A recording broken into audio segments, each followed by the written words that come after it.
everyone's in on the Great Reset. Well, almost everyone. There's one guy who's got the power to do something to stop it, and you know exactly where I'm going.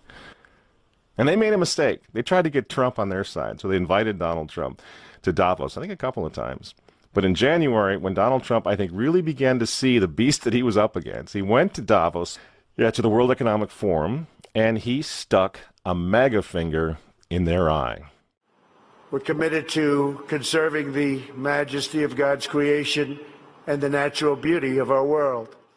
But to embrace the possibilities of tomorrow, we must reject the perennial prophets of doom and their predictions of the apocalypse.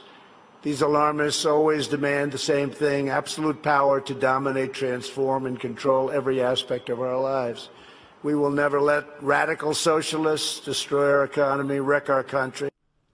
2 days after Donald Trump gave that speech, the 89-year-old leftist weirdo billionaire George Soros made an emergency intervention where, at Davos, once again, warning that the U.S. 2020 election will determine the, quote, fate of the whole world. Now, in the context of Davos, take a look at this one more time. This is a month after Donald Trump addressed Davos and stuck the MAGA finger in their face. Here's what Francis, the Vatican, and Jeffrey Sachs had to say in response. And it is a dangerous country right now. It will be absolutely dangerous if Trump wins re-election. Trump wins re-election. Trump wins re-election. Francis invited this guy to the Amazon Synod as an honored guest and advisor. He's also Bernie Sanders' advisor. What's he doing in the Vatican? Why is this guy who's a promoter for socialist, out and out socialist, Bernie Sanders, what's he doing advising the Pope? Why does he have entree to the Vatican, friends? Sachs supports abortion and contraception, but that's not a problem for the Vatican. For the Vatican, for Pope Francis, and for his friends at the UN, Donald Trump is the problem, obviously, friends. Clearly, I consider the Trump administration a danger to the world, but I regard it as a purely temporary phenomenon that will disappear in 2020. Do you get it? Do you see why there's so much hate for Trump? Because with all of his faults, again, he's the capitalist. He's not the globalist. He never will be one of them, which is why he pulled the United States out of the Paris Climate Agreement. Donald Trump pulled the United States out of the World Health Organization. That's Bill Gates and company. And now he's threatening to pull the United States out of the World Trade Organization. People say, yeah, well, Donald Trump got married twice. He's a bad guy. Really? He's right in the face of the demons on this, friends. Nobody ever said he was a saint. He's knocking the sacred cows of the United Nations down all over the world right now.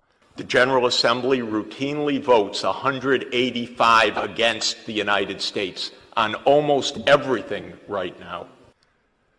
And you remember, speaking of the United Nations, in November of 2019, again, right before COVID landed, Trump went to the UN, on the floor of the General Assembly, and he declared war on globalism.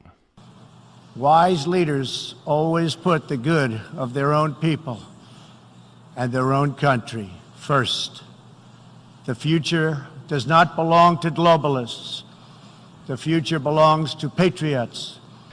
And shortly after the speech at the UN, Donald Trump delivered, what do you think happened? The coronavirus was unleashed on the world, and Trump's booming U.S. economy went on life support. Do you think that was an accident? So when they tell all of us to stay home, wear your mask so grandma doesn't get sick, please understand what's really going on here. They don't care about your grandmother. They don't care about old people, these people. They don't care about babies. They want them aborted so that they can save the common home. Abort babies, millions of them all over the world. They don't care about babies. They don't care about old people. In fact, if you want to save your grandma, tell the globalists to stay the hell away from her. You remember how some of them, like Cuomo and characters like this, were running COVID recovering patients through nursing homes? That's how much they care about grandma.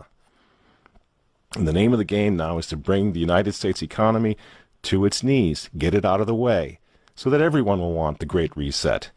Make the new normal so intolerably abnormal that even you and I, maybe, at some point in the near future, will be begging for the vaccines because we'll be driven crazy by that point.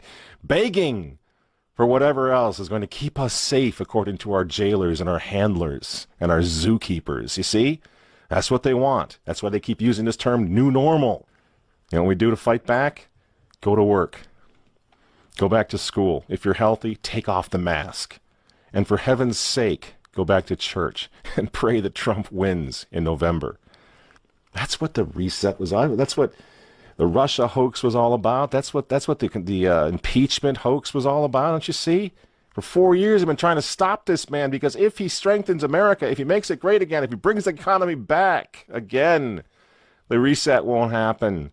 The New World Order is going to be set way back. Who knows when they're going to have another COVID opportunity like this one again, and they know it.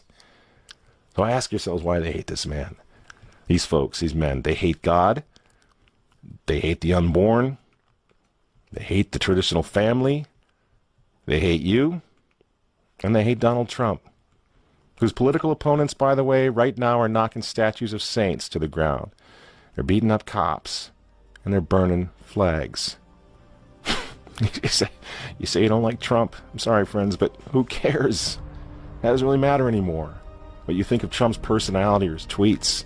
Look at the big picture. The choice is simple, friends.